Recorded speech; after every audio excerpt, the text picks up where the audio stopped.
internacionales, pero que para muchos también llamó la atención porque es un tema que se está tratando en nuestro país. Hablamos de la disolución del Congreso, esta vez del Parlamento de Canadá. El primer ministro de ese país, Justin Trudeau, disolvió el Parlamento ayer y convocó a elecciones generales para el próximo 21 de octubre. Sin embargo, se sabe que en ese país esa figura representa más de un trámite habitual que un cisma político, si se puede decir, con lo que es distinto al Perú. Pero para tratar sobre el tema, hablamos con un experto, con el periodista Ramiro Escobar. Él es analista internacional, que nos va a poder aclarar si se parece o no al caso peruano.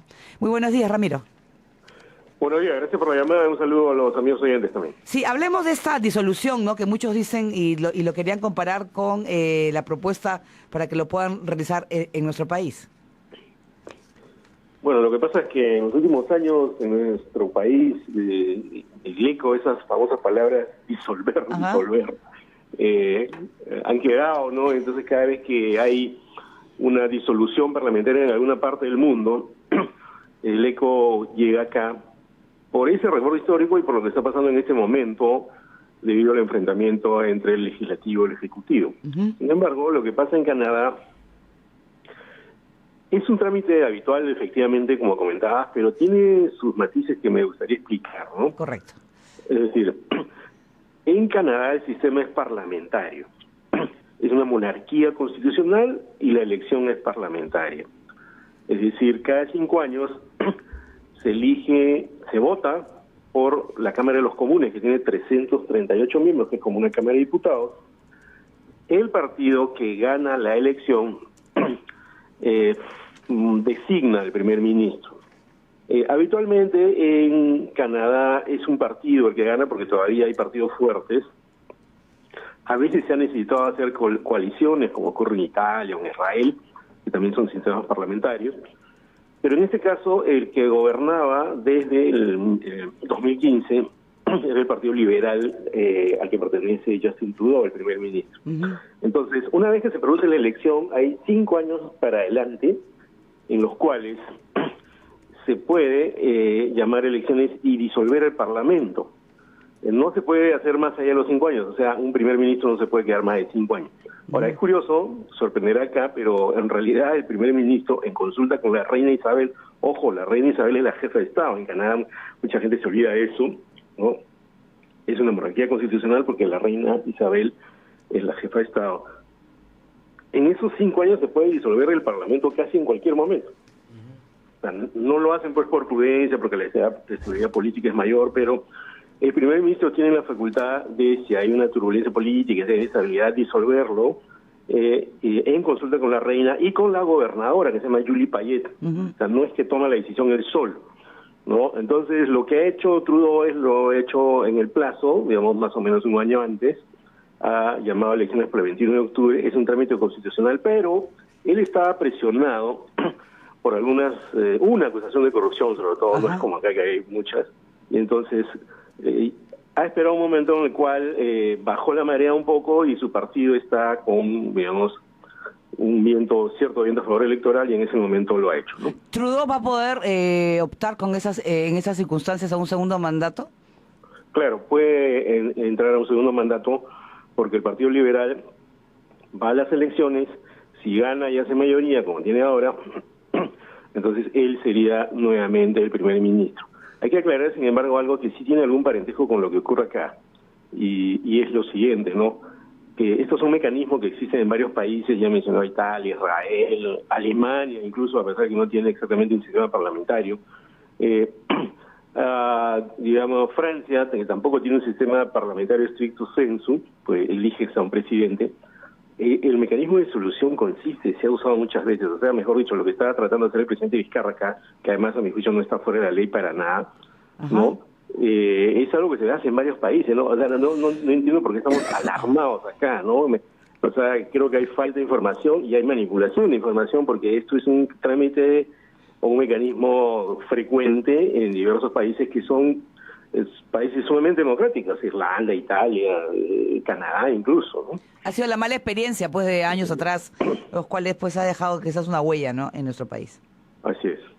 Pero creo que lo que ocurre lo que estamos viendo es algo que Trudeau tenía que hacer en algún momento antes de los 5 años, lo ha hecho en una coyuntura específica, sin vulnerar la ley, no hay ningún tumulto, ¿no? Y lo único que ha pasado es que el Partido Conservador, que es un símil del Partido Republicano de Estados Unidos, ha acusado de que no está gobernando bien y bueno, ya es, digamos, eso es parte de la campaña política que ya ha empezado. Curiosamente, en la campaña...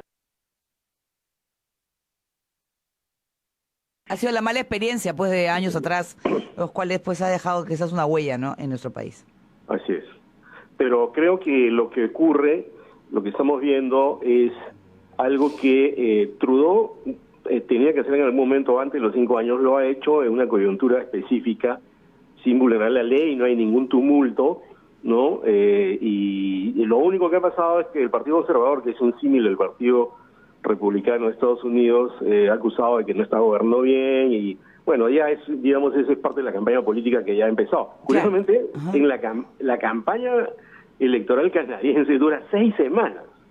6 semanas, ¿puedes creer eso? Acá nos pasamos un año en medio de una tormenta, ¿no? Allá no, tiene un comienzo y un fin y son aproximadamente 6 semanas de acá al 21 de octubre. Claro, porque también estaba, Ramiro, leyendo en redes sociales y la gente, bueno, como no entiende quizás cuál es la situación, por ejemplo, que Canadá es totalmente distinta a nuestro país, hablaban pues que Trudeau era un dictador, por eso había disuelto el Parlamento. Bueno, no, Trudeau en absoluto es un dictador, ¿no? Fujimori sí fue un dictador porque disolvió el Parlamento con tanques. Y lo que quiere hacer el presidente Vizcarra tampoco tiene matiz dictatorial alguno porque simplemente está apelando a los mecanismos de ley. Presentar una cuestión de confianza o proponer al Parlamento que se discute una reforma constitucional. No se ha salido en ningún momento del marco constitucional. Un detalle más, si me permite, ¿no? Sí. Hay que entender también quién es Trudeau, ¿no? Trudeau es un liberal, pero no es un liberal como los que solemos ver acá, ¿no? Es un liberal social. Es decir, no es alguien que está pensando solo en liberalizar la economía, sino, por ejemplo, está a favor del matrimonio homoparental, del cambio climático, fuertemente, es una de sus plataformas de campaña, de despenalizar el aborto, la marihuana. Es una especie de partido liberal más parecido al Partido Demócrata de Estados Unidos, digamos, del centro un poquito hacia la izquierda, ¿no? Con igualdad de oportunidades. No es un liberal como habitualmente se entiende acá, ¿no? Entonces es, digamos, un partido y un personaje político bastante popular en un momento, pero golpeado por esta acusación de corrupción que no le caía a él directamente, sino a una de sus ministras, por un viaje que hizo a la India, donde consideraron que fue un poco frívolo. Pero si tú comparas, digamos, el escenario parlamentario y político en general de Canadá con el Perú, en realidad ahí la estabilidad democrática es mayor, hay estos problemas, pero el trámite continúa. Lo que sí creo que tenemos que recoger de lo que estaba ocurriendo en Canadá es que el afianzamiento del sistema democrático pasa por esos mecanismos y no tendríamos por qué hacer tanto escándalo. Acá yo me quedo sorprendido porque algo que podría tramitarse con relativa tranquilidad y dentro de los marcos legales provoca unas turbulencias que me parece que no se justifican, ¿no? Ramiro, ¿cómo estás? Buenos días.